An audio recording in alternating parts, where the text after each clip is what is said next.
Right. Did you bring the milk? Yeah, obviously. Cool. That's like everything, right? I don't think we were supposed to bring anything else. Okay, cool. No, this is not all we have been doing this entire time. The line at the grocery store is not that long, believe it or not. There are other reasons we have been vanished that we will cover. Yeah, actually, Yeah. the tobacco counter was closed. Was it really?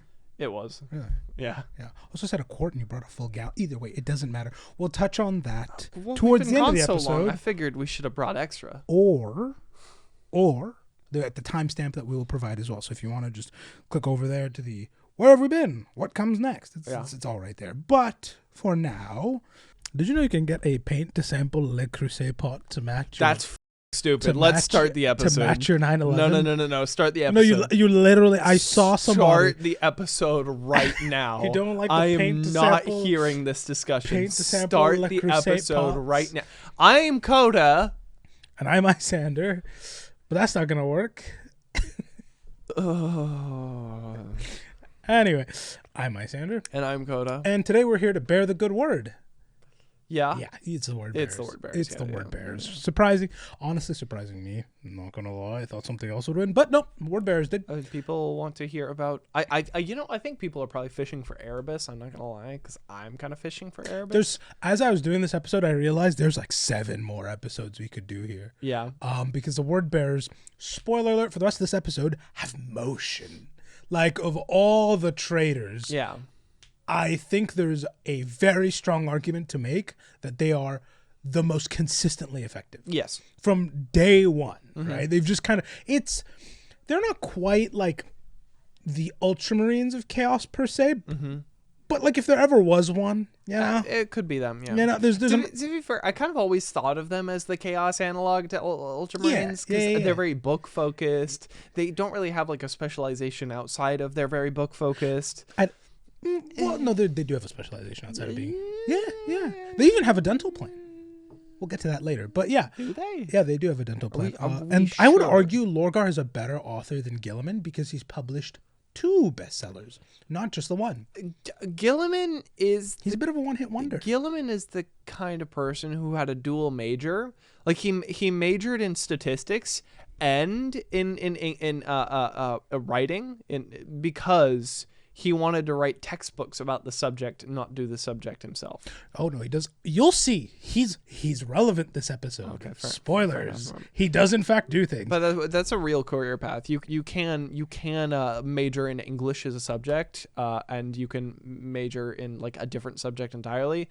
Just double majoring. Double majoring does exist. Just this is just not to do a hidden feature. Book deals. In fact, they kind of advertise it to you because you're there longer and take more classes. It was just something I was considering for a little bit, so it's in my head. Anyway, we're gonna start with them before they were even word bearers, before they even had. Well, of all of them, because a lot of the legions were just kind of numbered or had some kind of a nickname. Yeah, they had a couple from the very beginning, mostly because they've always had this energy.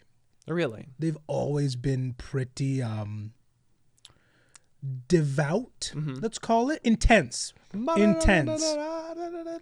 that's later. We're not yet there. We're not yet there. They're just very, very like intense, you know? So before they, as a legion, before they had their father, they were just fighting with the Emperor of Mankind, doing the whole unification war. Yes. They had a wonderful strategy.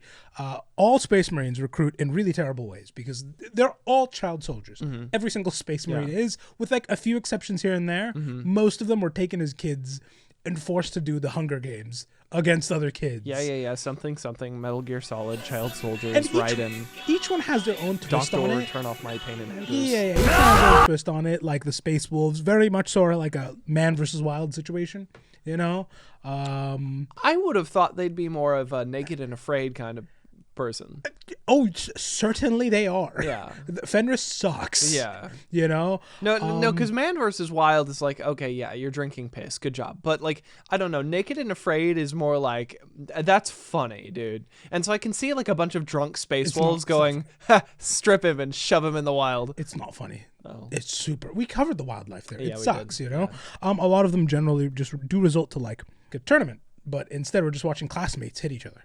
That's it. While they're each one has their own flavor. Yeah. You know? But at the end of the day, what it boils down to is not great for the kids. Very, very, very low survival rate. Here, right? Of course, yes. The word bearers were uniquely bad because they would orphan children. You know, they wouldn't even find orphans. They'd make them from scratch. Oh, cool. Okay.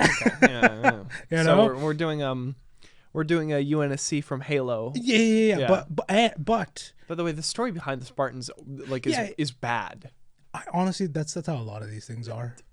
So to get the original Spartans, they had a clandestine scientist who knew what kids she wanted after basically going through the Illuminati records of every person who has been born, snatched the kid and then flash cloned another kid, replaced them in the dead of night. And because the flash clone was cloned in a day, it fell apart immediately. And so the family just gets to watch what they think is their kid falling apart in front of them. Okay, never mind. That's actually that's pretty bad. Yeah, that's pretty bad. That's pretty bad. These guys just orphan these kids. Halo video soon, I guess. I don't know. These guys just orphan these kids and then just look them in the eye and raise them under the constant teaching that your dad deserved to die. Your father was a crook, so was your mother. They were both criminals of the highest order. And as of right now, today, while you are in class studying to be a word bearer, they're burning in hell. That's a fact that I know. The emperor who watches over all of us knows our true nature and told me so. And the reason you must serve is to make up for this. So they go into competitive ranked seminary. That's cool. Every single one is fighting with the hope to atone for the sins of their bloodline. Cool. And as you can imagine, it's not Jesus died for your original sin. It's you better fight for your own original sin. Yeah. And as you can imagine, for those poor kids, that's a lot.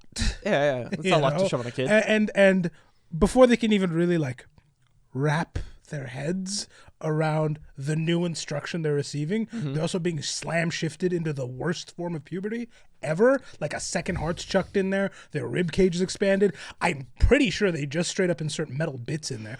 It's so bad. Yeah. If the training doesn't get you, the surgery oftentimes Yeah. does. And you survive the Hunger Games just to go into just the most invasive surgeries. Frankly, you know, no, there's one that's more invasive. It's the one to upgrade you. Yeah, from the Primaris thing. Yeah, because don't they have to kill them for a second? Straight up. Yeah. It's really bad. Which I'd imagine is really hard. There's a reason it's not done often, and every time it's done, everyone's like, that guy's going to die, right? Yeah. And so there's a real debate about... Spoiler alert for the first hour of Space Marine 2, but isn't that why they upgraded Titus for a second? Because he's already dead. What other option do we have?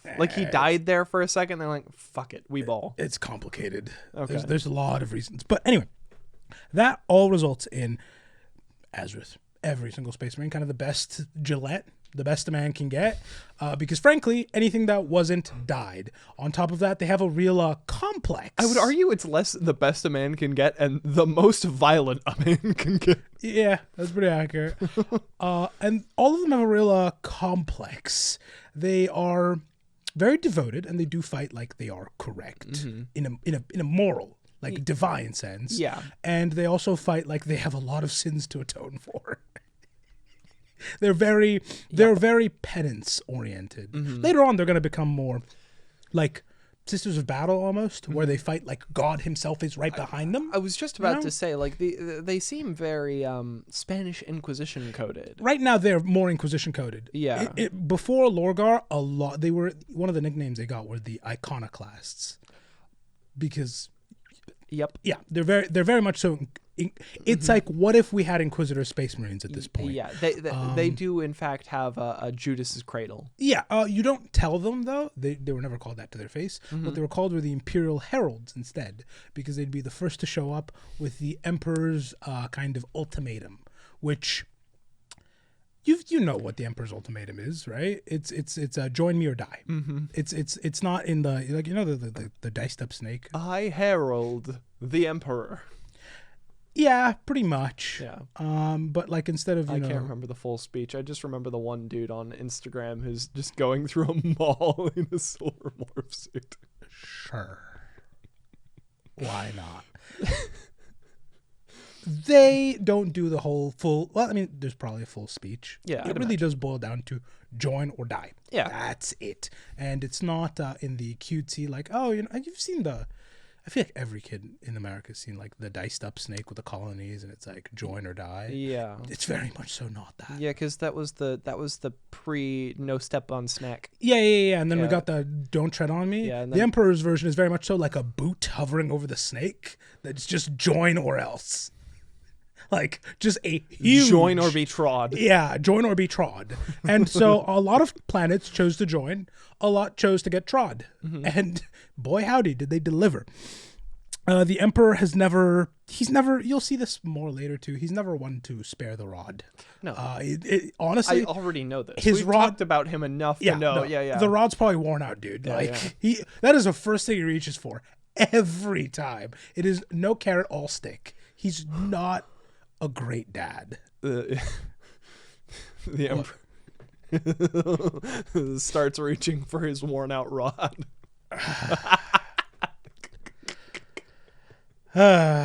Yeah. And so they're just mini inquisitors at this point, kind of running around, doing the whole thing. Unification. Many war. inquisitors. It's because they don't have like the full thing going on. They're quite large still. They're space marines. Yeah, but the problems are small fry. Yeah, Like this is still the unification war. We're still like trying to conquer Madagascar here, you know? Like I the see. scale is a bit different. Yeah. Right? Eventually, I mean, they do leave the planet and begin to expand outwards, and they keep doing their thing bigger and bigger and bigger. Eventually, they do find their dad on a planet that just sucks. As is often the case, like none of the traders landed on a good planet. No. None. And even if they did, they were usually found by a terrible person. Yeah. Lorgar's home planet was, I actually like the way it's described. It's a really, really huge, almost desert planet Yeah. that rotates so slowly. Its day-night cycle isn't 24 hours, but it's how many hours is a week? I think 100 and... I don't know. I'd multiply 24 by 7. I'm terrible at math. I think 144. That sounds about right. That's like the real napkin. No. A That little doesn't under sound that. right. Yeah. That's a little under that. But anyway, that's not right. Hold on. Wait. No, I was actually close. I was off by a day. What is it? That's 144 hours is 6 days. Okay. Either way, it's long So enough add that you have to 24 to kind that, of so- split. This is not that hard. I've already figured this out. You add the 4 to the 44, making it 48. 68. And then there we go. 168. I'm terrible at head math. I believe you. Anyway, they have to I'm sure most of the fans do too, considering how many times that I have very confidently said something that is blatantly wrong on this podcast. I'm just surprised you didn't learn some of the tricks to like break it down. Make it a No. little easier. The it's- silliest one that I have is for multiplying numbers by 9. So let's take 6 and multiply it by 9. You take 6 and subtract it by 1, and now you have the first number in the multiplicative, and then you take the second number is going to be whatever it takes to add to your first multiplicative to get 10. And so like 6 or 10 minus 6 is 4. So you get 54, and that's 9 times 6. Just memorize your times tables. Just through 12, man. It's What are we so- doing? it's- Just memorize that. It's so bad. That's so much more effort than just spending 1 year of your life having them drilled into you. The inner machinations of my mind are an enigma. Sure. Yeah. I do agree. Anyway, they had to divide up their day-night cycle for sanity's sake. So they had like 3 days of sunlight, probably like a day of twilight and some change, Yeah. and then like 3 days of straight night. It's very Dune. I'm not gonna lie. I love when things are Dune. It's very Dune, and in Lorgar's case specifically, it was not wasn't great because he grows up on a desert planet. It's already going to be pretty harsh, and he's found first by a band who like actually really likes him and give him the name Lorgar, which is Raincaller, desert planet, kind of a huge honor, right? Yeah. But then he's found by the most abusive father. He's found by the worst dad. Oh yeah, we talked about him over on patreon.com. Yeah. He almost tops Big E.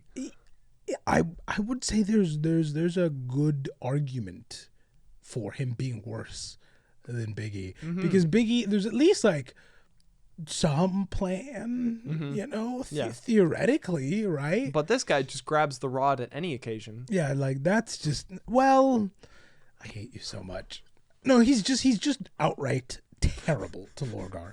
All of his childhood, no matter what. He's not fit to be the father of anything. Like, I wouldn't even trust him with like an invertebrate. He's really bad. Do not give this man a pet. No, don't give him a pet, and worse, don't give him a child. Because he then raised, he did give Lorgar his like religious education, in between feeding him wrinkly knuckle sandwiches, which, you know, is what it is. That like, sounds disgusting. He was hitting him with like dusty flying knees at a certain point. Like, Corferon sucks. He's such a bad dad. And like, there are so many scenes of Lorgar as a child crying and confused because he was receiving beatings for no reason. Yeah. Like, he, as a illiterate kid, by the way, you know that Rube phase where none of us can read? Yeah. Yeah. He could not read, utterly illiterate, memorized like the opening chapter of Genesis. Didn't know what it meant, just he memorized it. After Corferon just constantly drilled it into his head. He knew it exactly. And Corferon still beat him because you don't understand the meaning, you're just saying some words. Yeah. And on the 7th day, I was beat with a stick. Yeah. And like, there are these absolutely heart-wrenching scenes of this kid confused because, I mean, we've all been there. We've been kids, and like, you know, you don't do something wrong and you're like, unless it's something explicitly wrong. Like if you were to say like, I don't know, explode something on purpose, that would be trouble that like you made explicitly. But if you like accidentally do something and like your parents are yelling at you, it's like, what did I do? I don't know. I'm just a goddamn kid. I don't know what I did. That's exactly what it is in Lorgar's case. He's trying really hard to do the right thing, and like he'll screw something up. And he doesn't even screw anything up. Oh. He's just getting beatings for no reason. By the way, the scripture he's memorizing is not like, it's budget chaos. It's budget chaos. It is the mighty four powers: Cain, Tezin, Slanat, and Nara. It's chaos. It's just chaos under a different. Can I copy your homework? Yeah, just don't make it look like you did. Yeah, but you know what? Lucky for Corferon, Lorgar does his whole thing. Yes. You know that Spoderman drawing? Yes. This just sounds like that for the Chaos Gods. It more sounds like the thing they do very often, which is not show up in their full and proper names, you know? Because you don't want to, if you say a demon's true name, you're not doxing it, you know what I mean? And so saying Corn, which, you know, it's not you attract his attention. It's not his full, like, you know, it's not his govy, but like, you don't want to say it too loudly. No. You know? It's like saying Bloody Mary 3 times into a mirror. Exactly. Exactly. And so you kind of want to, it's a reflection of it, you know. It's not quite the full thing, because the full thing is a lot for most people to bear, and most planets frankly just can't bear it. Very, very thankfully for Corferon, Lorgar did not resent him for this. Bit of a Stockholm situation here. I mean, he's the only dad Lorgar knew. What can you do about that? So he did a full repress all of his trauma and say, I came out fine. Yeah. And then he like startles at like a minor pop or bang. Well, he's a Primarch, so no, but yeah, that same kind of thing. But like, you know, scale it up to a demigod pretty much. Yeah. Lorgar, being a Primarch, does that thing that all of them do, which is conquer their home planet. Of course. And while he's doing it, he's having visions of this one golden god for all mankind who will descend from the heavens, and it's Big E. He has visions of Big E's arrival, and lo and behold, they're proven to be true when Jimmy Space himself arrives. Yep, comes down on a lightning bolt or some shit. With a legion. Which is, it's everything they could want. They finally meet their dad. Their dad's visions are proven real. I mean, what other interpretation is there? It's a very explicit kind of piece of imagery. Yeah, exactly. And Big E, he's good at a lot of things. He could not act like a normal person to save his life. No. Like, he will almost always descend with like a sonic boom. He's like a weird demigod, and everyone knows that. Yeah. And even if he didn't, he's arriving with a legion, you know? At minimum, you look like a very powerful head of state. At absolute minimum. Everyone, though, is super ecstatic. There's days of celebration. And then, it's like, whoa, the golden armor guy showed up. Whoa, this is awesome. We're doing well now. Well, it's more like, we finally met Dad. You know, that's from the Word Bearers camp. But from Lorgar's camp, it is, whoa, you know, I was right. I was so right. And they get the I'm gonna get religious about this forever. yeah. They're renamed the Word Bearers at that moment, and you won't guess what word they're bearing. The words that, oh my God, my dad's a god. Oh my goodness, we are the Emperor Oh my is our dad, savior. this is awesome. Yeah, exactly. They go forth into the Great Crusade at full tilt. Honestly, probably a little more than some of the other legions because they're riding a real high. And as they go about making worlds compliant, they take the time to ensure that there are no other faiths left, no other texts from other faiths I left, see. and massive monuments to the Emperor's glory They're on playing, every planet. They're playing Civ, and they are wholeheartedly into the religious warfare game. Yep. Yeah. In the background, Lorgar is penning his first New York Times bestseller, which basically declares the Emperor a living god, the true master of mankind, and will continue to be a problem to this day. For him, too, if I remember correctly. For all parties involved. Yeah. Nobody's thrilled about this book's existence. No. It is a perpetual thorn. In everyone's side, it seems. And Big like E, Lorgar's, even Big E still in the chair. dude, someone's quoted it at him before. Yeah, I'd imagine that just... I'd just kill him. Lorgar is often, pretty level-headed as far as the traders go, which the bar is literally in hell. Yeah. It's in 4 different kinds of hell. But when that happens, it is a source of infinite rage, from a pretty calm one, honestly. Dude, the Emperor of Mankind is God. Have you read it? Read it here. I wrote the book. I was wrong. I take it all back. Well, miracles do happen sometimes, which makes it even... The Lorgar episode is going to be great because it's going to be so much of him dealing with his own work. Imagine Biggie finally gets killed in the chair and it manifests in his god form being and it's Lorgar's released. Fault. No. And he comes up to Lorgar and went, I'm sorry. You were right. Sorry. Well, that's tough. The direction they seem to be going is more the worship is making it happen and not he was always that. But also 40K just does retcons all the time. Yeah. So it could either be Big E manifests in whatever tower Lorgar's in and gives him a pat on the head and says, thanks, bucko. You made this happen. Yeah, which would drive Lorgar to insanity. That would be a lot for him. But, going from the most level-headed trader Primarch to the least. Well, like I said, he's the most level-headed of the traders. That's a really low bar. Yeah. His head's not level. There's still He's just Perturabo in the corner there, seething and punching walls. But that's all later. For now, though, the Emperor still hates this pretty much as he would today. But petition to rename Perturabo to Kyle and give him a white monster. I'm sure somebody could draw his armor like that. But in this moment, Biggie kind of doesn't have the time to really deal with this. He's just like, look, Lorgar's writing a book, and yeah, some people are saying that I'm a god, but I also trust my kids. There's no way he'd do the one thing I hate a lot and do it really, really, really well, right?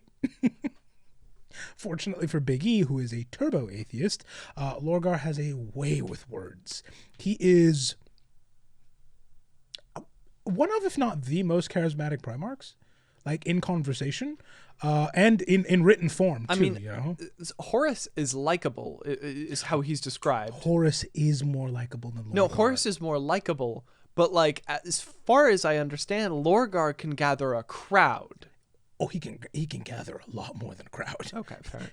The way he took over his planet was arriving at the gates and preaching. At that point, they then overthrew their own leaders. Yeah. So he can gather a bit more than a crowd. Horus gives me the vibes if he read How to Win Friends and Influence People. Lorgar is just straight up a mega church pastor. Yeah. He's just Joel Osteen. Yeah, and so this book does really well and is really catching fire. Now, you can't... right now, it's a bit like... It would literally be described as a cult classic at this point because you can't publicly, read it, and you can't, publicly join this, this sect of belief, but it's in kind of almost every legion. Yeah. It's a problem for Horus, who's aware of it and is just like, how do I deal with this? I will deal with it later. Or if it ever becomes an actual problem, for now, let them read their little book. They can have their fun as long as You they know? Like just keep legion working. has like a little bit of it in them. And to this day, even the ones that claim not to err on the side of, let's say, great veneration, you know? Well, I'd imagine When it like, comes to Big E, even the ones that try to say that, like, yeah, we're not like really a part of that religion, the Inquisition just like comes after them. not Space Marines. Really? They're always allowed to be atheists. Okay. Always. But even when they are, you know, they'll be like, we fight for the Emperor. And it's like, come on, dude, you know? Come on, dude. You know? Like I say, they always err towards veneration. And then from there, that's the low. And then from there, it's just a sliding scale to the Black Like Templars. full religious, You yeah. know? Where they will kill you on the spot. I'd say they do that. You know, burn you at the stake. Very, very them. Yeah, full witch finding. Yeah. I mean, and I don't blame any of them because we unfortunately do not know much about what Lorgar put in this book, which is a shame. I thought there was a released copy of the Laetitia Divinica. There is not, and I wish there was. But we do know GW. it's okay. It's a really hard book to write in the same way like the Codex Astartes is. Because how do you the pen Codex that? Astartes is cheating because they do have a Codex Astartes, but it's literally a de facto rule book for. I think that's a cute way to work around that. That is a cute way to work around that. If they did, they just have to somehow find a way to do the Art of War over 30,000 pages. BattleTech has a version of the Art of War that's written by an in-canon character. Do they really? Yes. Okay, you can buy it on their website. Perfect. That is what the Codex Astartes It's should be. rewritten by a Sun Tzu. But not the Sun Tzu. Sure. Yeah. Why not? That's what they'd have to do. This one is even harder, I would say, because at least there's like a framework for the Codex. Because it's very much so like a how to... The best way I've heard it described is by one of Gilliman's brothers, where Gilliman wrote this book like, I have solved war. Copy my homework. And so it's a very not easy book to write, but there's a framework, you know? It'd be very funny if just the game Codex was what was in canon. Yeah. And so, like... Just Ultramarines reading about how they need to roll several D6 to make an a attack. lot to carry around in a battle. Every Ultramarine standard equipment, a dice tray, and like four Chessex dice blocks of 3x2. Dude, guardsmen would have to like die and drop 10 dice on the spot. Every single one. There's so many. There'd be so many The dice. guardsman falls in battle. Oh, I need to roll D6 to see if I survive. Oh. But Lorgar's book is a lot harder because while we do have like religious texts you could crib off of, some people would probably take umbrage with that. B, it's so effective, it almost could not be penned. Like all we have from it is its opening, which I like because it's such a strong opening. I believe like, oh yeah, this would catch fire. Would get people, yeah. Have I told you the first sentence? I don't think you have. Oh, it's so great. It is, rejoice, I bring you glorious news. God walks among us. Yeah. What? Oh, gee. Sure, why not? Yes. It is very good. Very, very good book. Very great. The Emperor doesn't care about that. Doesn't really read it. Thinks it's just gonna pass on its own, and just is more focused on pick up the pace. Yeah. Who'd have thunk using an entire legion to construct statues And instead of write a book instead of shooting those guys over there and I'll be taking their fair. planet. Lorgar's the only one writing this book. The rest of the legion is working, you know. Well, he's still the commander-in-chief of this entire legion. Brother, pick up the pace. Instead of writing a book, you should be like going and getting this planet. Important note about the word bearers: the only legion that outnumbers them, I think, is the Ultramarines at this point. Okay. Number 2, they're also the most organized legion other than the Ultramarines. So they're not like idiots. They're very self-sufficient. Okay. They are still capable of conducting a lot of work while Lorgar is off writing a book. Fair enough. And accurately reporting back to him. Like the word bearers, a lot of Chaos Legions suffer from shattering the second dad dies. You know, like the second there's nothing unifying them, really, they fall apart really hard, really But yeah, fast. the Ultramarines did do pretty well. The word bearers stayed pretty stuck together, you yeah. know? And so that is indicative of the kind of scheme they had beforehand. There was like real, actual structure that did work with or without Lorgar, frankly. I mean, I guess that makes sense. It's like, in our modern world, I'm sure not every single battle that every country engages in makes it to their respective commander-in-chief. Yeah, no. Like high value ones, yes. Yeah, but but not like all, not all of them. of You know, just it falls apart. Yeah. It falls apart at a certain point. Yeah. Like you don't have a competent kind of chain of command if you are micromanaging. Yeah, no. It's not how that works, you know? So yeah, the real biggest problem for the Emperor is the speed with which they're doing things, because, you know, hunting down every last member of every single religion on every planet you set foot on. Very tasking. And then building Mount Rushmore, but clad in gold, before they even have running water, is quite taxing. Yes. And means you're conquering worlds at like a third the speed of anyone else. Every other legion is moving quite fast, or at least faster than them, and it's not like they're hurting for numbers. No. This is a consistent point the Emperor brings to him, like, dude, you gotta pick up the pace.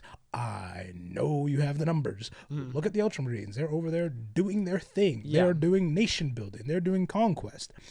So these emails do keep reaching Lorgar, and like he tries, but like, again, his current model just doesn't work for what the Emperor wants. And this just eventually, between the slow pace, because that is something the Emperor can verify, he can see the world's being brought into compliance as a number, you know, and the reports he's hearing here and there of like, they're spreading religion, Lorgar penned a book, I don't really know what they're up to, but they're taking forever. They're doing some weird stuff. I swear I saw your face from space. You know, like all these reports together kind of paint this image to the Emperor that makes him go, you know what? These kids are wasting time, dude. They're goofing off. No, I gotta go see for myself what's going on here. Yeah. And so he intervenes. Today is not about Lorgar, but his sons. So we are going to chat about the burning of Monarchia from their perspective. Oh, cool. Okay. Because that is... Well, I feel like we've talked about the burning of Monarchia from Lorgar's perspective at least a little bit. Not entirely. Definitely talked about it from Gilliman's perspective. Not entirely either. Really? No. Okay, cool. It's... I'm an Ultramarines fan. I will admit to a bit of propaganda here. You need to put the Ultra Shelf back in the view of the camera. I do we need to changed the setup, and it's still up there. It's gonna move. The Ultra It Shelf needs is to gonna go move like down. there or I somewhere. cape for the Ultramarines. It's You know, the fans can't tell. Yeah, they can't tell. It's so bad for them in this moment that like you just gotta keep pushing, move along. Almost every party regrets this. Malkador does. Gilliman thinks about it. But you know, they're not the type to disobey orders. But the burning of Monarchia really, it really shows the worst side of the Ultramarines, because for a lot of like 40K's media, they're kind of painted as the blue good guys. They're always fighting something worse. So even if they are technically bad, there's a kaiju they're shooting at. Yeah, you know, like or a man that's half tentacle, right? Like there's scales to evil, and that's clearly worse. But the burning of Monarchia is one of those moments where you realize, Are you judging the man with a tentacle arm by his appearance? He's not de facto evil. He just has a tentacle arm. Now, if he starts choking people out with a tentacle arm, that's a different story. I'm judging him by the fact that every word he says seems to be summoning Satan. So, you know, I would say that's pretty evil. Ethical dilemma over. Yeah, right? It's pretty cut and dry whenever the Ultramarines are around. But the burning of Monarchia really highlights the kind of villainy that the Ultramarines are capable of, which is very much so answering the question of like, oh God, what if the Nazis had Excel? Like, it's really bad. I mean, they were crying. U.S. generals had German generals crying over our logistics in World War II. Yeah. If they had better oh God. Yeah, the burning of Monarchia. I mean, if my mother had wheels, she'd be a bicycle, but... Yeah. The burning of Monarchia is so traumatic from everyone's perspective but the Ultramarines. So there's a reason we just just run right past it every time we chat about them, because it's so bad. As far as the word bearers were concerned, what Monarchia meant to them was the perfect city. You know, the model that they try and emulate on other planets? It starts here. This is kind of the closest they have to their own Ultramar, if that makes sense, where it's like, you know, Guilliman, there's a lot of similarities between them. That's why I keep bringing them up. This is not me caping. They feel very like Yeah. they're opposite ends of the same spectrum. Every trader has their mirror. Lorgar is Guilliman's, you know? And so, you know, the Guilliman kind of tries to mimic the setup that is going on in Ultramar to other worlds and kind of move that model along of nation building. Kind of like a modular, like, unit style system building, But Monarchia is that for them, where they see it as the perfect city. They spent the better part of a century, which, by the way, is why they're so slow.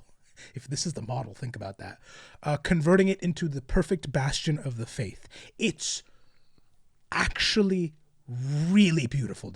The way it's described, they do not undersell it. GW's writers understood what the memo was. They were cooking. You know? They cooked with gas. It is not just this place of like fanatical worship where you can see the emperor everywhere, but it's very much so the kind of like worship you see when it's the church has kind of infused every part of the daily life. So like artists are compelled to work, and these works venerate their god, you know. It's very much so like Sistine Chapel. Yeah, I was gonna say this probably looks like a big Vatican. It looks like if you just kept going with the Vatican for a while, you know. They were also happy, like the citizenry. This was not a forced conversion, as you can tell. They were happy to accept these beliefs, and there's a reason this model would be mimicked on other planets. Say what you will about Lorgar's pace, or the fact that he refused to listen to Dad's warnings, none of his worlds were disloyal. Yeah. Like they were pretty firmly in the camp of Imperium Go. This is one of the reasons the Emperor kind of didn't immediately go check it out, because Lorgar's worlds had this weird habit of sending tithes. Everyone has to. It's like your taxes. But then they'd send extra ones. I see. For the emperor himself. Yeah. Like specifically. So it's like if when you paid your taxes, right? And then there was an extra line item for the president, you know? Like you chose to go the extra mile. You filed your taxes with the IRS, and then that tip button appeared, and you happily looked at the 25% one and went, Nope. It's 5, 10, 15. You custom and went to 50. Yes. That is how devoted Lorgar's worlds were to the emperor above almost everything else. So even though he's moving kind of slowly, like, it's not terrible, you know? It's not like he leaves a planet and they fully go disloyal in like 5 seconds. Yeah. They do actually really work and are happy to be within the wider Imperium of Man. Meanwhile, this also extends to the word bearers themselves. There's not really a hint of chaos within them, except for two of them. But the rest of them are beyond reproach. You know, they're about as loyal as you can get, which is why this is ignored. It's visible from space. Yeah. These temples are visible from space. It's the size of the better part of a continent. Yeah. Imagine if God, I'm blanking on the name, but the big French church Saint building. Michel? No. Nope, that's not the one. Actually, I'd imagine that one works too, but I was thinking. Nope, it's the one. No. That's the one. The one like surrounded by water? No. Oh, really? The one that burned down recently. Notre Dame. Yeah, Notre Dame. Yeah. So I was trying to think of it. There's like a U.S. college that butchers the naming of it. Yeah. Yeah, Notre Dame. It's like that, but like continent-sized. Yeah, I would say that. It's like imagine if the French took over Britain and turned the entire island into Notre Dame. Do you know that one cathedral that's like never going to be finised? It's been worked on for like 100 years in Spain. The one in Spain? Yeah. It's closer to that level of grandeur, I'd say. But yes, the size of like the eastern seaboard, pretty much. You know, it's huge. And so, I mean, it's pretty easy for all parties who are coming to check it out to immediately. Whoa! I guess they were. That's not, what they're working on. They were not. This is why this is taking so long. You know, And it's at this point that the Emperor calls in the Ultramarines to serve as his educators. Educators. There's no nice word to put. I know how this goes. Educators is it's a very Yeah. No. It's more. that is a way to call that. Yeah. You get to see the Ultramarines' efficiency at its worst Yeah. in these moments because they do just follow the orders and do not question it for a second. They show up. They are constantly hovering around the city, blasting evacuation orders, blasting strict weight limits, telling people to get out. By the way, they haven't even landed, said hello. Gilliman's not on the planet yet. This is just happening when the citizenry is understandably well, you're not the right color of Space Marine. You're blue, and you look like one of his angels. We were but expecting a kind of a gold deal. That's well, their it's more color like, scheme, it's right? like a dark gray. Kind of at Okay, this dark point, gray. you know? Okay, yeah. And so the citizenry, understandably, is cool. No. We love the Emperor. If that's what he wants us to do, we'll do it. But Well, what's going on here? what's Well, happening what's up? here? What's up? This is weird. Immediate butchery. The second that the people are gathered, at first asking for answers and then demanding them, and then understandably, when you go ignored for long enough, you do start rioting, right? Those are met with extreme force. It is brutal and swift because it's going to make evacuation easier. Yeah. And so they tell them, you have this amount of time We to do in leave. fact forget that the Ultramarines, despite how kind of funny they are, Oh, they're bad. they're the bad guys. Oh, still they're pretty sometimes. bad. You have to Sometimes, leave. honestly. Yep. Scram. It's 40K. Everybody's the bad guys. Yeah. Scram. Leave your homes. We're not going to tell you why. You're certainly a traitor, and don't question us, please. This is the date to leave. And when they try and phone a friend, nothing. The world has been entirely silenced, pretty much. For those of them who do survive and manage to evacuate, they do a very good job of showing you the Burning of Monarchia from the perspective of one person going through it. And I like her perspective. She's probably going to get her own episode at some point. I'm not going to lie. She asks, understandably, hey, why? Can I please just get some answers here? What sin have we committed that's so grave we all have to leave? We serve the Emperor. I paid my taxes and then added a 50% tip. I looked at the tip button and I went custom and I put in 50. What's going on? I would have put in 100% if I could. We're on the same side here. To which the Ultramarines tell her, look upon your city on this day and you'll have all the answers you want. Yeah. And by the way, super hypocritical in this moment too, because they say we worship the Emperor, and they say, don't you ever speak of his name like that. May he reign forever. It's almost that level of you're kind of doing it too, dude. Yeah. You're totally kind of doing it too. Word bearers, none the wiser. They're just off doing their own thing. Yeah. The entire legion's kind of conquering at a very, very slow pace, but they're still, doing it. Yeah. And they fully evacuate the city. And on the 7th day, when she turns around to look for the answers of why this is happening, she sees the sun rising, and then it gets way too bright, way too fast. Bomb.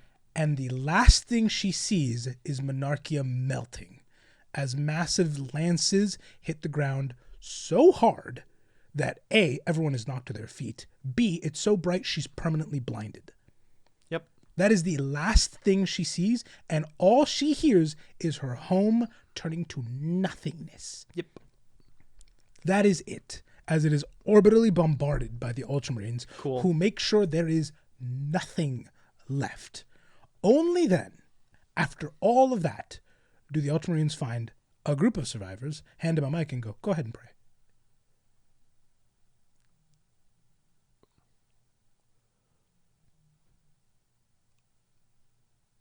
Yeah, okay. Wow. Yeah.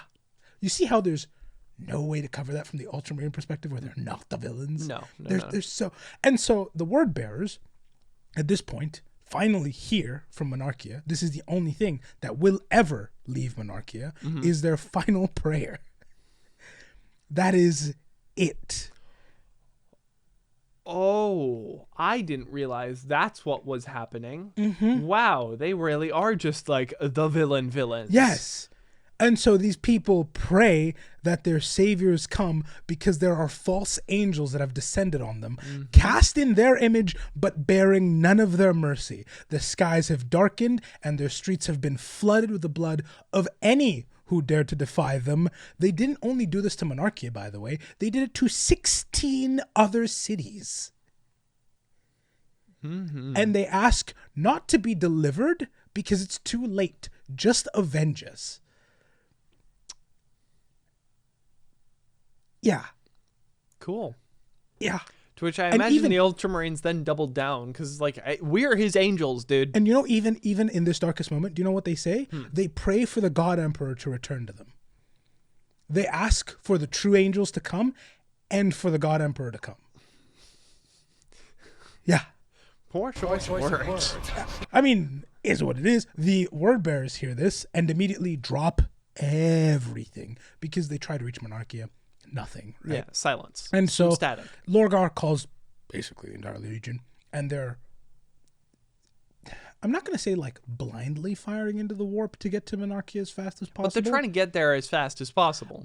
It's certainly, they're like foots matted on the accelerator the entire time. Yeah. You know, like some of the ships are described as creaking and groaning under the strain of just these constant jumps to get there as Not fast every as car is possible. meant to go flat out. Yeah, and they are, well, their cars are like churches too. I know. So they're really kind of not meant to do this. Yeah. And in this moment, like, not just a few of them show up, like all of them do, because Monarchia has to be saved. This is the equivalent of like Ultramar being burned. All the Ultramarines are coming. You know? They are Jeremy Clarkson, and their dad is in a hospital. And that chicken entire is country away hot by the time they arrive. It is not warm. It is hot by the time they arrive. They are. By the way, I love the way this is Sorry, written. I have to interrupt you. You are Jeremy Clarkson is like a hell thought to think about. What do you mean? I don't want to be Jeremy Clarkson. I mean, other than the age, He's an asshole. That's kind of part of the fun. Getting to it drive seems. cars for a living and kind of just be an idiot. I think on I'd rather camera. be. I think I'd Like, rather I be. have the back half of that done. I need the front half of that I think done. I'd rather be May. Yeah, that tracks. Yeah. that tracks. I don't on think that. we have a Hammond. I think We have a Hammond. we yeah. definitely have a Hammond. Yeah, we for sure. We for sure have a Hammond on reserve. He knows who he is. He does in fact know who he is. But they show up. When he's come home from his vacation, he'll watch this video and hear. I'll probably watch it while he's there. Yeah. He's great like that. No, but when they arrive, it's really well written because there's a lot of confusion. This is something that they could have totally glossed over, but they didn't. The word bearers don't know what's up. No. They just know something's gone horribly wrong, and their hearts sink when they come and see the planet surrounded by a blue fleet. Like, they were hoping, maybe it's a mix-up, you know, like Yeah, maybe one city just like had a problem. maybe somebody just found some Space Marine armor lying around and decided to put it on, you know? But when they see an entire fleet surrounding the planet, It's a lot of force to bring to all one in planet. ultramarine blue, That's they can no longer deny what they're looking at. yeah, they're looking at something bad. And none of them are prepared for it. They were hoping it was something else. They don't, I mean, they've trained against their brothers before, but it's kind of been like training, you know? It's not been, I'm fully trying to kill you, you know? It's, you know, the way NATO forces do joint exercises all the time, a very different endeavor from having to face each other Yeah. in full force. Yeah. And nobody really wants No, that. there's a different vibe to Yeah. doing like red flag and aggressors operations than there is to you're dogfighting now. Have fun. Yeah, no. Like, and so they are now hesitating because they don't really know what to do. Every word bearer is just kind of moving a little bit slower in that moment because you don't want to be the first one to make this call, but everyone's thinking the same thing of, man, we might have to use some of that training right now. Yeah. And that hesitation is broken when Lorgar sends a transmission out to all the word bearers present, and he sounds in pain. In pain, you say? Monarchia was visible from space. Oh, he's like You can tell exactly what's happened. he's crying, seething, sobbing into the mic. He's Like that one Wojak. God. They They are here. You didn't tell me I was wrong. You're not wrong in this moment, by the way. They're here to bear witness to the ruin that their own brothers have laid to the perfect city. Yeah. And they must answer that final prayer, He puts it very succinctly, he says blood demands blood. So basically, everyone in that moment knows exactly what's You up. guys fucked with us. We're going to mess you And up. so they are here to get the answers they seek. And as he's going through the speech, kind of telling them what they're here for and how much he swears to get to the bottom of this, his broadcast is interrupted by Gilliman just cutting him off. Just overpowered, hit the button. Nope, done talking now. And so none of the word bearers get to hear what Lorgar is planning or where exactly he stands because an utterly deadpan voice overwhelms him and just tells them, land your ships, line up in the raised site once known as Monarchia. If you don't recognize it and can't tell where, here are the coordinates. I'll see you in a bit. This order will not be defied. He's such an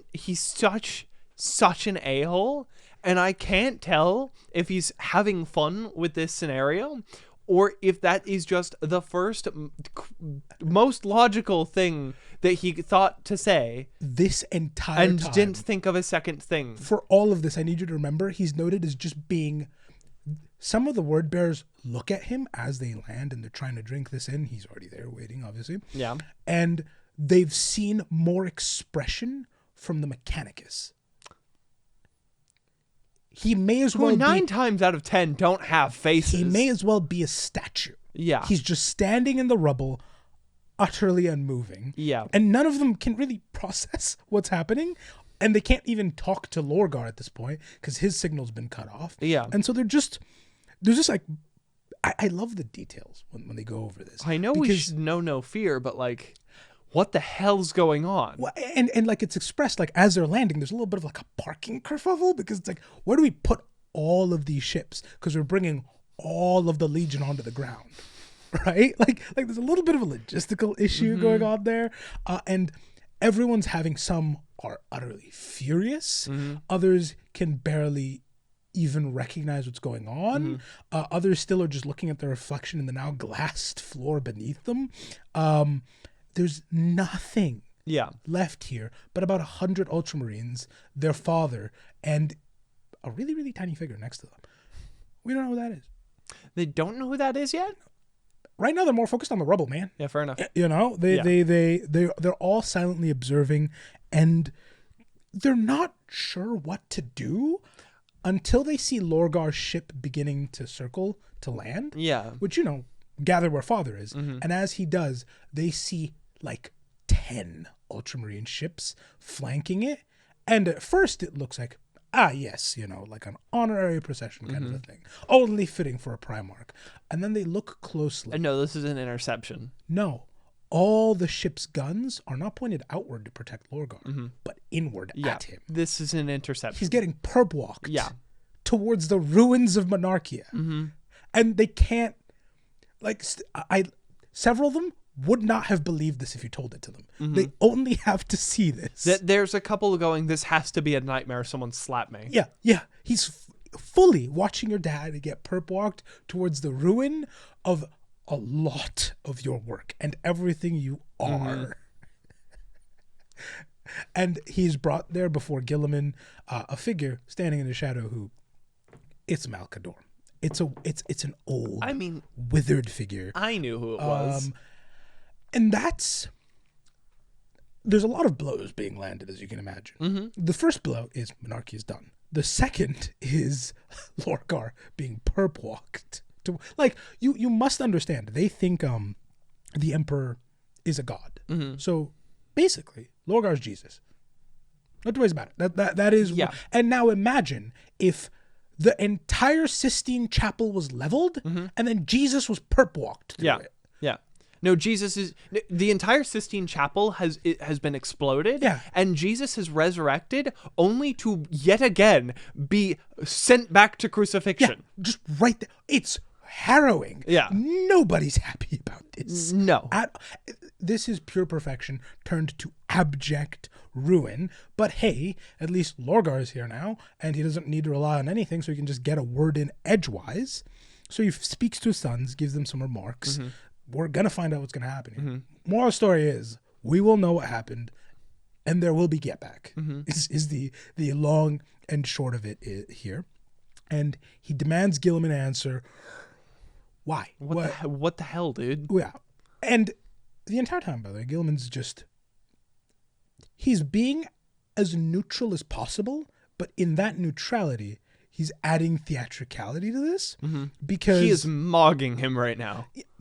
Utterly unmoving. There are 100,000 Marines standing against about 100 Marines, and to the left of him is Malcador. And seeing Malcador is the last blow for them, because Malcador is the Emperor's right-hand man. That is his guy. There is no Primarch is even given as much leeway as the guy. He's still a regular guy, don't get me wrong, but he's a really powerful guy. He's able to... He gets smacked around by Primarchs pretty often, but he's able to choke out Horus when he's asking a question he shouldn't ask. Which is wild. He's started a whole side legion thing going on that's still a problem to this day. Yeah. Did you forget the Grey Knights? That's Malcador's pet project. I forgot that was his pet project. Yeah. The guy's definitely part of the Illuminati, has the Mona Lisa in his bedroom for gits and shiggles. Like, he's a shady and very powerful guy. If an order is coming from Malcador, you can safely bet it came from the Emperor himself. Because, look, Guilliman could be a traitor. And even this is something that they are trying to wrap their heads around as they look at Guilliman. Yeah. Which is really weird for them because they venerate the Emperor. And his sons, again, are like Jesus to God, right? Yeah. So they really they hate it because they see Lorgar, and seeing him for some of these guys is the highlight to a really bad day. Yeah. You know? Yeah, it's a religious experience. Because they like I said, they did scatter to do the whole Great Crusade thing, albeit slowly. So some of them have gone years without seeing Lorgar. So being able to just gaze upon his face is like, oh, you know, like, this is perfect. This is great. Some of them have memories of when they were a kid and the first time they saw Lorgar, which gave them like nightmares for weeks, by the way, because they couldn't fully process what's going on. And they see the same thing in Guilliman, and it's upsetting. It's beyond unnerving. And it's just this unmoving expression facing them. And so maybe, possibly, we have somebody fallen from the Pantheon. But with Malcador there, it's kind of set. They know, like, oh God. Yeah. What's going on? Yeah. Is it us? Yeah. And I can only assume at this point, the assumption is upon seeing Malcador, Lorgar would calm down and, you know, ask that question of, is it us? Have we done something wrong? But he is furious. And he's, dare I say, understandably so. Yeah, and he's like fully howling for answers at this point. He's angry. His sons,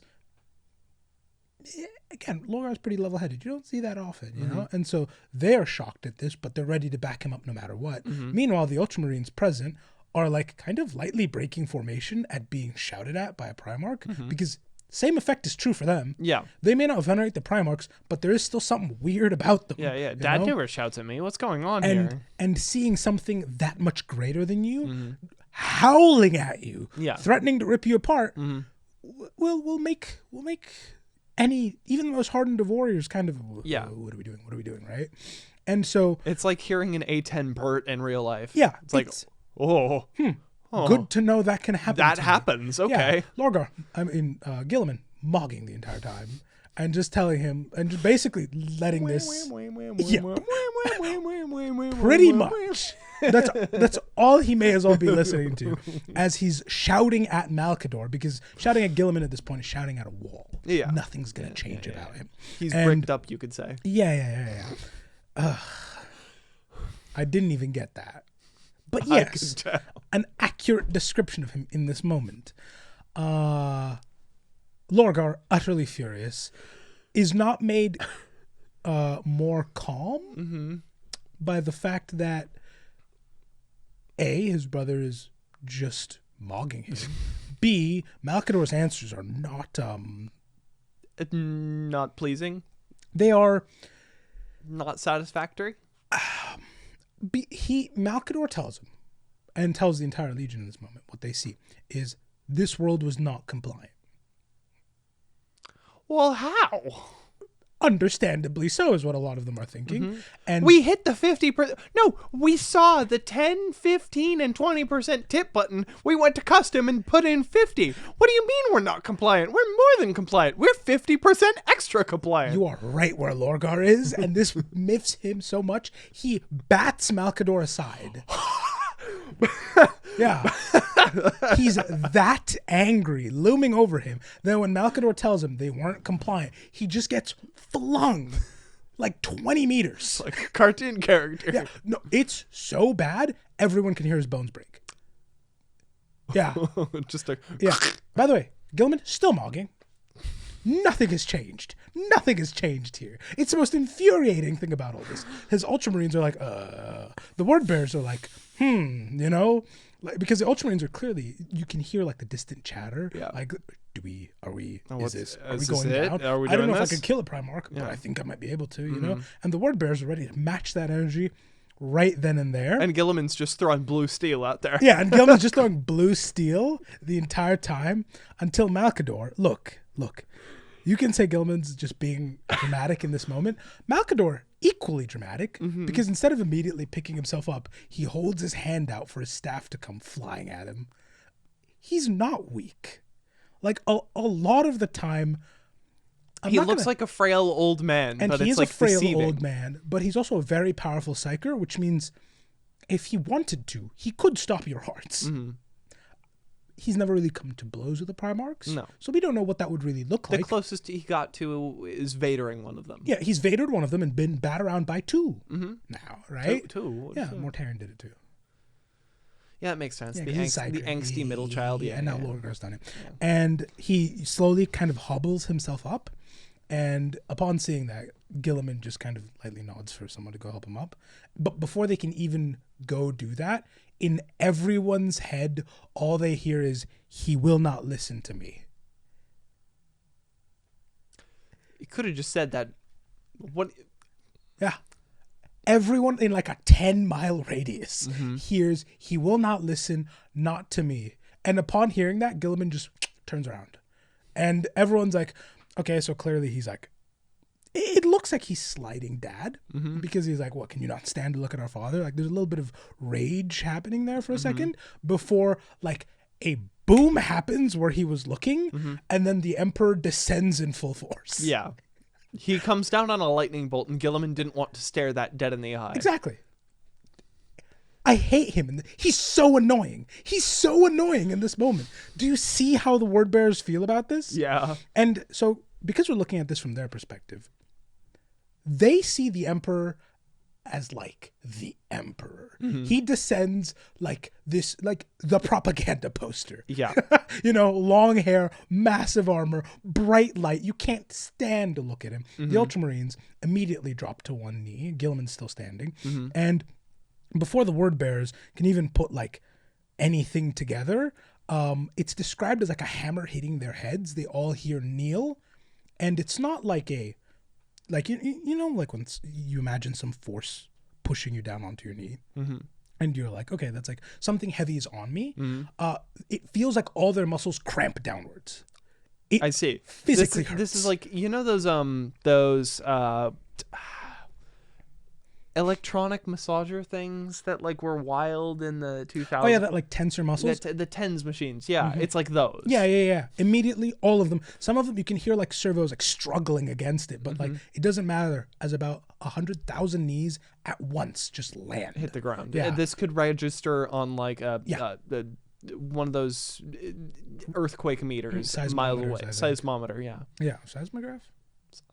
Seismograph? No, I think seismograph is. No, seismograph. I think a is right. seismometer is the machine. A seismograph is the data it collects. I could be wrong. Someone's gonna let us know. Yeah, our resident geologist is going to be in the comments. I love you guys because there's always someone ready. Like, I get to use this. There's one of everything at least. In our comment section. We've not wanted for much. Yeah, you know. And so in that moment, about 100,000 knees immediately land. Gilliman's Legion gets to stand up, which there's quite an image there. 100 Marines standing against 100,000 kneeling. Yeah, and this isn't Lorgar's episode, so I'm not going to tell you exactly what he sees. Mm-hmm. What I will say is he's not seeing what everyone else is seeing at this moment. Yeah. To him, the Emperor just looks like an old man. Like, he just looks like your dad's arrived. Yeah. He's not seeing any of this golden... Beer Honestly, he may as well have shown up with like a beer gut. beer belly and 6-pack. Yeah. Like he Maybe a cig in the corner of his mouth. Yeah, he just looks normal, frankly. Like, the custodians are towering over him. Again, not what the word bearers are seeing. Mm-hmm. They're seeing something. They're seeing the propaganda poster. Yeah. Yeah, no. And so there's a whole argument between Lorgar and his dad. Mm-hmm. And Lorgar's trying to basically plead his case before his dad forces him onto his knees too. Mm-hmm. Because, no, you're here for a lesson, apparently. Mm-hmm. And this is how the Emperor loves to teach his lessons. Is with violence. Yeah. And the belt. Yeah. I'd say honestly a beating would be worse. Because you are now watching your father kneel before his father while his brother is standing just fine next to him in the ashes of your pet project and your life's work. Yeah. It's a little worse than the belt. I think it would have been much better if he just beat Lorgar publicly. Yeah. I think that would have gone Lorgar over... would probably be used to that at this point. It would have gone over a little smoother, his dad, I think, yeah. than whatever this is. Lorgar is trying to plead the case, even though he can't see the full glory of what the Emperor is doing right now. He's like, dude, you descended from the heavens at a sonic boom. They cannot physically stand. I cannot physically stand.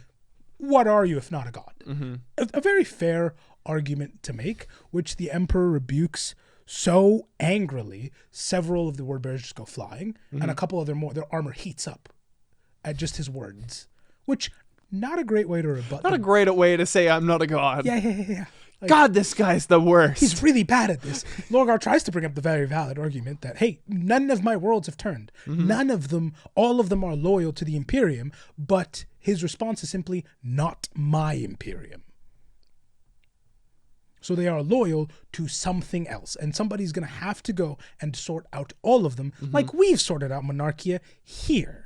You are not preachers. You are not Sunday school teachers. That's not what you were made to do. You're about as useful as a Sherman. All of you start acting like it, or else there will be more lessons and they will be handed out with a heavier hand. And then he leaves in a sonic boom again. Cool. Yeah. Very cool. Yeah. What a great dad he is. And Lorgar, understandably, sounds heartbroken as he's trying to plead with their god. They can all hear this, by the way. Their god is addressing them. And he actively tells them that you number greater than any other legion, save for the guys I sent here today. And yet you take the longest. Learn from them. Take some notes and be reborn today. Bye-bye. It's so bad. It's so bad. I see. So the Emperor flash leaves. The custodians get to stay, and they go chat with Gilliman while every single word bearer kind of goes through their... Some are knocked out cold. Yeah. Some are dealing with the worst Charlie horse you can imagine. Others are understandably just kind of shocked. Yeah, they're state. having a whole experience right now because the person they came to know as their god just slapped their dad around. Yeah. No, slapped their very being around. Yeah. Like, you have to start anew today. And someone's going to have to go and burn all the worlds that you worked on. Because none of them are compliant. There's nothing you have done. He took their that souls match- and slapped them around. Yes, yeah. Like, there is nothing. It is your God has shown up and told you your entire life is a waste. They've buried... Do better and restart. They've buried so many brothers. So many have died in these efforts, and it's for nothing. For less than nothing, actually. Yeah. And the people that they sent here to commit this atrocity are somehow in the right. Like, nobody's really wrapping their heads around this. Yeah. Really, really easily. This just seems really backwards to them. Yeah. And Lorgar is not taking it great. No. Like, he's back to doing the whole howling thing. But because he's a Primarch, it's very off-putting. You know? It's like, you know the way like a... There's this really, really, really... I hate having to use this as an example, but it's kind of the only way I can describe the kind of anguish. There's this, like... it's the internet. You're going to see terrible things all the time. See, like, Funky Town. Don't look it up. It's terrible. There's all Don't kinds look up of, Funky Town. There's Don't all do that. kinds of awful accidents on the internet that you can just stumble into as a child. And I think the worst one that I ever stumbled onto as a child with unrestricted access to the internet The car video. is a video of a guy just driving. Yeah. And you hear something fall off a semi, fall in, and just the most anguished cry from another human being. And you can't see anything, but you know the worst possible thing has just happened to this human being. That is the level of anguish that Lorgar is expressing in this moment. It's bad. Yeah. It's loud. It's way too long because massive lungs. And like a couple of his legionnaires are like, the Ultramarines are watching, man. Come on. Like, please, the Ultramarines are watching. Get it together, Not Dad, like please. get it together, but like, let's get him away. Like, these are fair feelings to have, but Yeah. like, he's still mogging us right now. Yeah, like smash cut to Gilliman. There's still that happening around him, you know? And so they try to like start getting him up to leave and accurate, like, you know, mourn this. Because, I mean, the dude's rubbing the ashes on his face. Yeah. Like, it's not good. It's really not. Like I said, I hated to use that as an example, but also he's going through it. And then Gilliman's just sat there. Yeah, stone faced. Mog. Yeah, no, worse actually, because when Lorgar gets up, he goes, "One more thing. Dad told me to leave you with these custodians. They're gonna watch everything you do." Yeah. Yeah. Yep. Yep. Because that's the news he wanted to hear. Yeah. Yeah. And this, if Lorgar was already at the edge, this pushes him over the brink, and he, faster than anyone can stop him or react, hits Gilliman so hard his armor cracks and sends Gilliman flying across the way. To which, of all the options available, I'm sorry, I didn't want to do this. Even the classic, I was just following orders. You know what Gilliman does? He gets up, dusts it off, like lightly. No. He lightly adjusts where the crack is and just asks Lorgar, "Are you done with your tantrum yet?" Yeah. He chooses the worst possible answer. Utterly expressionless, by the way. There is a reason it will remain on site between This these is the two. same. Why does he pick the worst moments to Mog? Because this is the same dweeb who thinks in theoretical practical. Oh, he's still thinking it. But, like, if he apologizes, Malkador's there and the Emperor's there, right? I think the only one would have been, like, good old faithful. I was just following orders. But even then, that's not that great of an excuse. it's not. You know? So, ultimately, neutrality is the best you got. But even then, you know, calling it a tantrum isn't great. Yeah, that's still charged. And Lorgar is telling him, like, I can see it in your face. I know you're enjoying this. And he just goes, "You've always had the imagination." Anyway. No. Hit him again. No. Anyway, I hope we're done here. I have to get back to crusading because I need to keep this streak going. And he just leaves. Hit him again. Hit him again. Hit him again. Gilliman. Hit him again. Gilliman deserves what he gets here. There's the word bearers right. Stuff that goddamn dweeb in a locker right now. Yep. So the Ultramarines are just Gilliman's face yearns for the toilet bowl. Yep. The Ultramarines are off, you know. Another world brought into compliance. Yippee! Hip hip hooray! Hip hip hooray! In the corner. Meanwhile, the word bearers are sitting destitute and lost with nothing. Trying to console their dad, who is just something. Yeah, the dad is in an utter state. It does give us a really great moment for them, because while they're all kind of coming to grips with not only not being wanted, but actively being a scourge that should be removed, one of them notices something flailing about off in the distance and goes back to the ruins of Monarchia to try and figure out what it is. And he finds that one lady who was blinded by Monarchia's last moments, struggling around in the ashes, trying to find a home. Yeah. Like, she's got wounds on her hands and feet from stumbling around for days. She's heinously malnourished.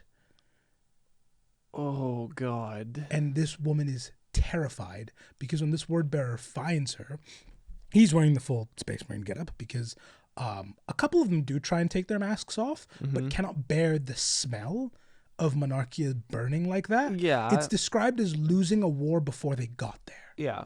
That's what it smells like to them. And so when they talk, they have that whole Space Marine voice thing going on, right? And this scares this woman. And she's begging for her life. She's just like, please don't kill me.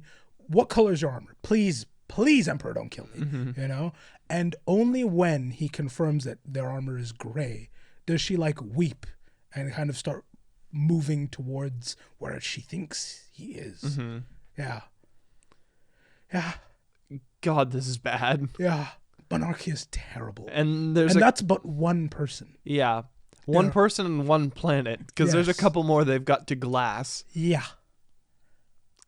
Very cool. Yeah. And so they take her aboard, kind of as the only witness they have, as much of a witness as one can be. Yeah, having been like blinded halfway through. Yeah. And by the way, she literally bursts into tears when she hears it's like his actual angels. Like, GW has her moments where I'm like, what am I reading? Not these ones. Aaron Dembski Bowden, one of my favorites. It's because he bothers to do the little things. Read them. They're very good books. Yeah. They're very good books. You have to shoot them my way. I have to read these now. I will probably have to get them for you for Christmas. But this is when the word bearers are truly defined as a legion. There's no way you talk about them without talking about this tragedy. Because in the month following, Dad is locked in the worst room known to man because he's mourning Monarchia, understandably. Yeah. And he is in that room with Erebus and Corferon. Yeah. I'm locked in a room alone with the devil on my shoulder and the devil on my shoulder. Erebus sucks. These two are the worst and probably the most direct causes of the heresy. Like, they should not have nightmare blunt rotation. Horrific blunt rotation. Well, it's not Lorgar's episode. We won't talk about what they can. Basically, they tell him, hey, maybe we were wrong because no god would chastise their followers for worshiping them. But we know of a couple people who not only want worship, but demand it. Why don't we switch things up a little bit? Yeah. They might actually also help you get some get back. Yeah, you know, so instead of one god, why not 4? And so that's happening in that room. Meanwhile, for the month that this is going on, yeah, by the way, Lorgar in a room, ashes of Monarchia on his face, self-flagellating. Yeah. I've seen art of this and in moment. a room with Corferon and Erebus. Yeah. That's such a bad room to be Aren't some of his tattoos literally just in the ashes of Monarchia? Not great. Not great. Not great. The rest of the Legion is utterly lost because the chaplains only have the one book, and the book says the Emperor's right no matter what. He's a god and he walks among us. You know, so they're lost. The Legion's asking for spiritual guidance, and there is none. Yeah. We just watched our god come here and blow us the hell up. Yeah, they can't even pray for answers. No. Because if you pray, it might get answered again. I don't want that. Do you want that? We saw what happened the first time. We saw what happens. Yeah. You know? And so in this month, it's really rough on them. But Lorgar, after quite a while of self-imposed exile, leaves with a real fire. And he is determined to find the truth. And so this is where we kind of enter a side crusade for them. Because publicly, the word bearers are the model of a modern Major General. You know? Like, they are the perfect... Like, all the Emperor gets on his desk are win, win, win. Compliant, compliant, compliant, compliant. At a rate that is stunningly fast. And even the custodians watching can only kind of report the same thing, you know? Yeah. Like, that, yep, no, they're... Hold on, sorry. Nice. No, they're just kind of racking in worlds really, really fast. But when you zoom in really closely, they stopped really trying to convert planets in this time period and were more... Just picking them up? they kind of went back to their old ways. They became almost butchers, where they would say comply, and when you said no, the full force of them, Inquisition like you. all the issues that they could not work out about Monarchia are taken out on several planets. Yeah. Because they cannot deal with, like, they bump into a planet that got a copy of Lorgar's book and is fully aboard the Emperor worship train, and they're like, hey, comply with the Emperor. To which they go, yes, of course we will. And they go, not that way, and they massacre them all. Cool. Right then and there. Yeah, they pull the Judas cradle back out. Yeah, no, it's really bad. But again, they're complying with the letter of the request, maybe not the spirit, but they're doing what their dad wants. After one of these, maybe if they didn't want this, they shouldn't have given us such a crappy request. and so that's publicly. It looks like they're kind of getting it together. Privately, though, they are slowly working their way kind of towards the far reaches of the galaxy. They kind of took like a weird left turn, and they're saying, well, there's some great expansion to the Emperor's territory in these realms that we must make, to which everyone's like, yeah, sure, Go for it. Why Nobody's not? conquered this planet. Yeah. And so they start beelining it towards an unconquered, backwards planet near nothing of real import, known as Cadia, which is to the left of the Eye of Terror. Yeah. You- I was going to say, Cadia fans are going to scream at hearing that sentence. They're beelining it for the Eye of Terror. Yeah. They're running right for chaos, but none of the custodians present are aware of that.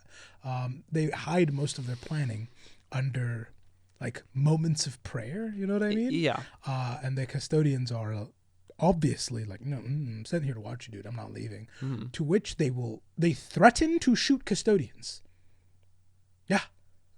Wild. Yeah, it's a really fun exchange where like they're like, all right, it is now time for us to remember those who have fallen, and like the custodians bow their head, and Lorgar's like, obviously not with you guys, and they're like, oh no, it's fine, I'll tag along, and they're like, no, this is a private right, please, I insist you leave, and they're like, no, I insist I stay, and Lorgar's like, no, I insist you leave. And they're like, no, the Emperor insists we stay. And then he pulls Lorgar out... goes, word bearers, point at the custodians with your guns. And they are forced to leave. Politely, of course. You know, just like, it's a private moment for us. And so it's at these moments they kind of plan out this plot. And the vision here is to go to the edge of where reality meets myth and see what's what. They succeeded this very handily. Yeah, They go and into the Eye of immediately they Terror. get like chaosified. They actually, fun fact, they're the ones who name it. Really? It's named that by one of them. It's weird because one of they go through, and one of them says it's the Eye of Terror, and Lorgar tells them that's what it's going to be called later.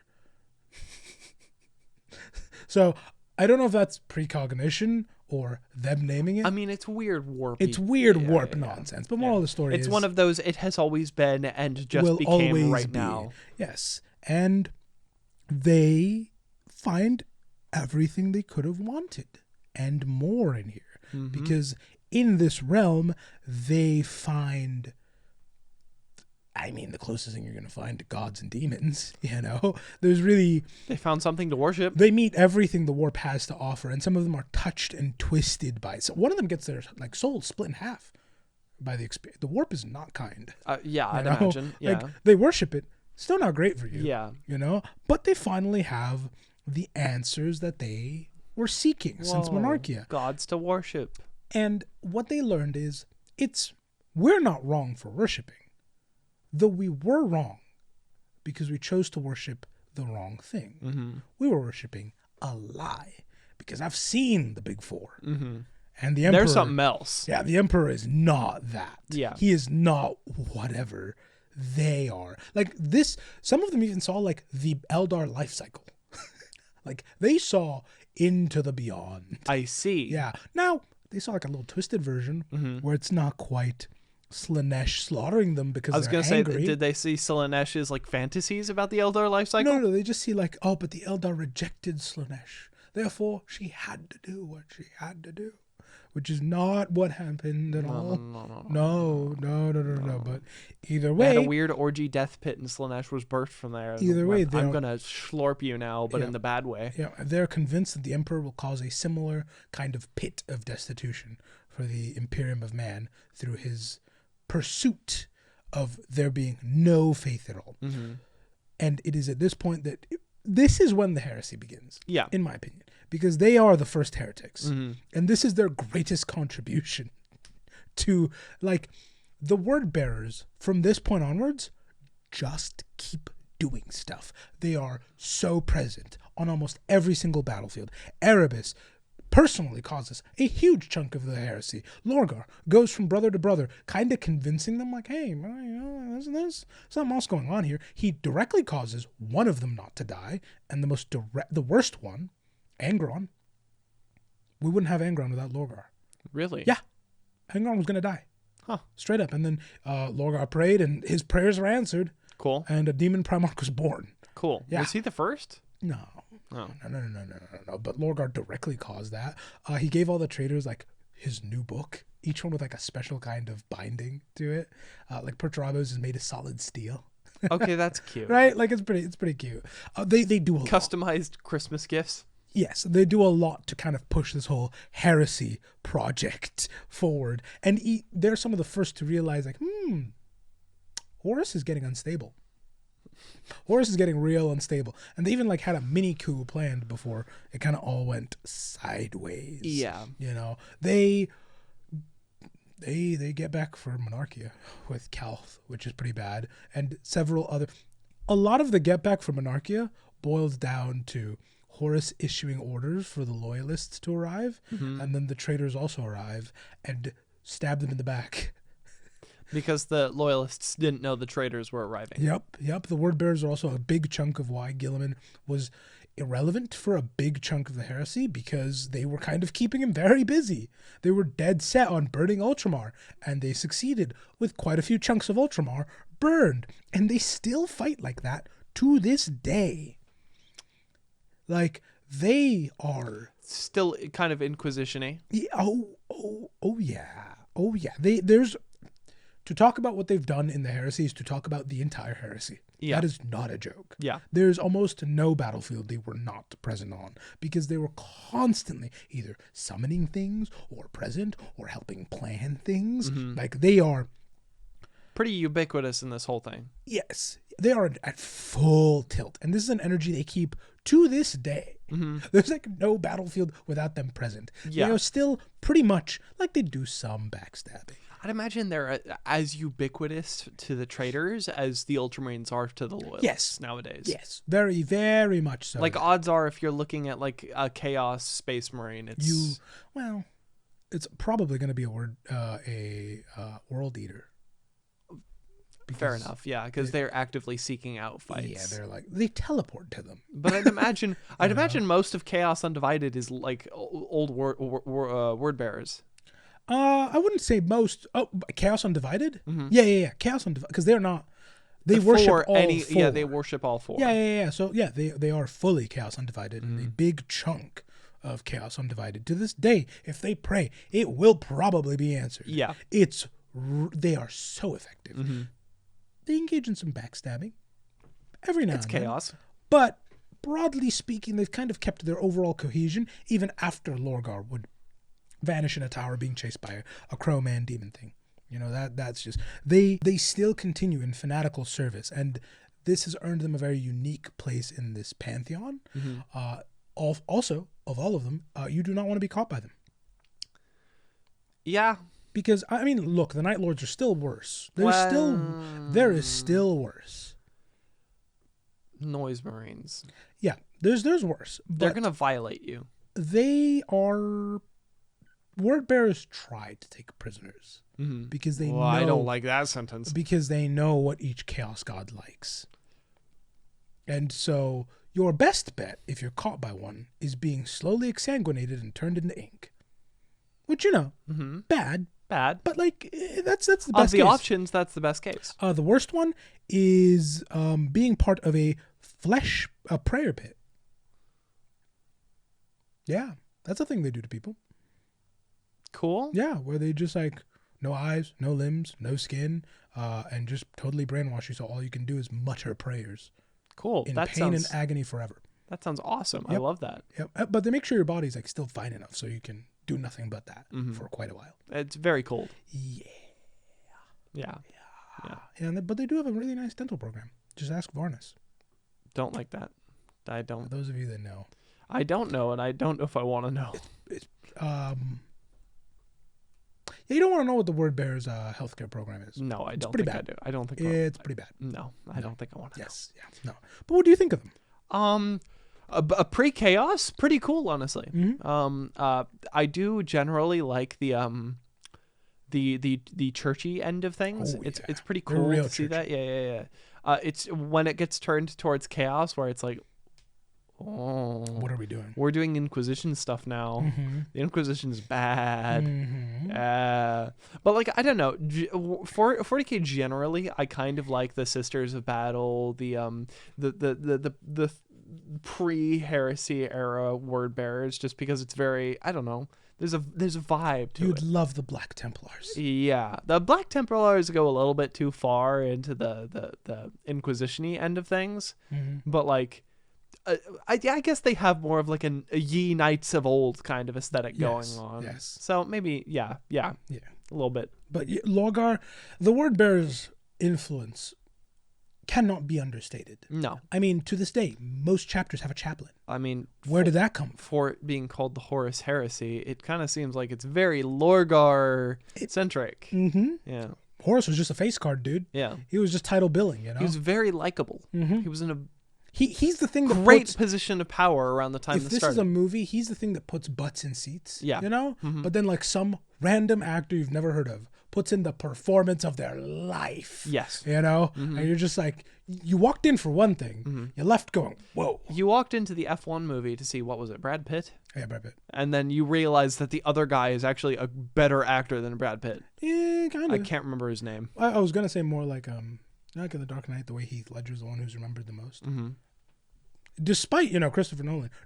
Not Christopher Nolan. Christian Bale. Christian Bale, sorry. Despite Christian Bale not being bad in those movies, by the way. No. It's not like he was phoning it in. Mm-hmm. It's just Heath Ledger. Heath Ledger put it all out Yeah, there. literally dedicated his life to that. Yeah, so it's that kind of a thing where there's a title card billing, the Mm-hmm. Horus Heresy, but you're not getting the same thing. Like Lorgar has touched every single legion, Mm-hmm. and to this day still makes the corpse of the Emperor grind its teeth. Yeah, a You little know? bit. Just a little bit. Like, everyone Over the thought of that little is still running around. Well, we know Malcador regrets it, and we know Gilliman too is just like, Maybe that was a bad idea. maybe I should have.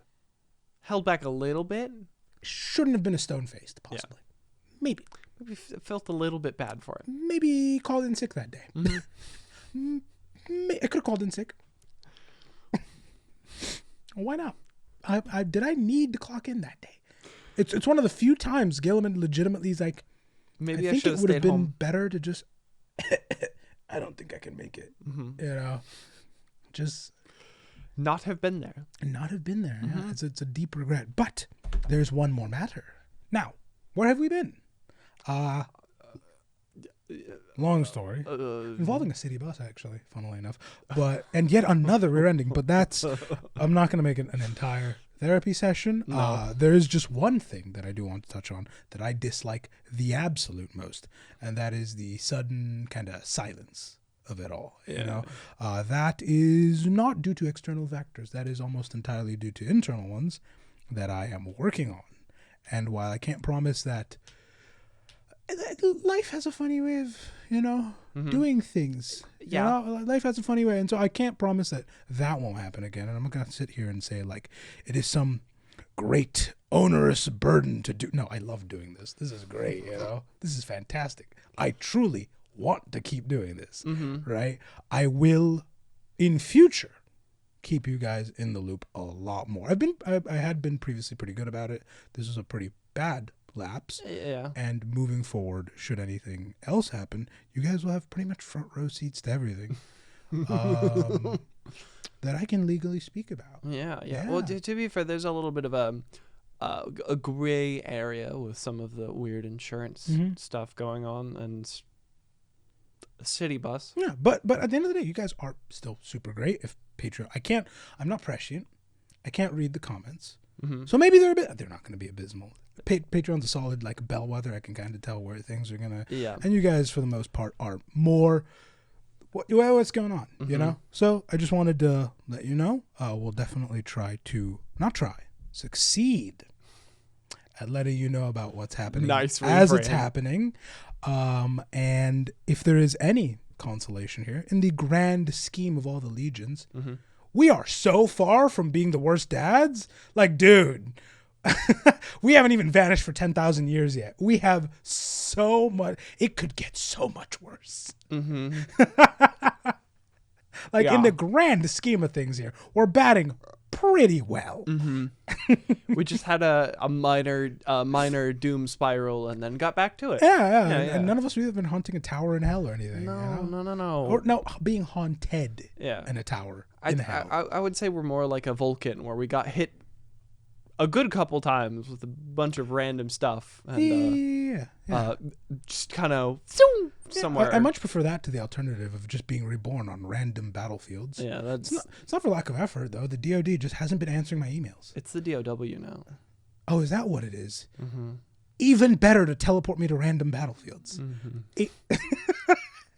Even more fitting for that, actually. Throw some butchers... Never mind. Thank you so much for tuning in. I do appreciate it. And possibly now, but possibly more than ever, thank you for being there. And thank you for being you.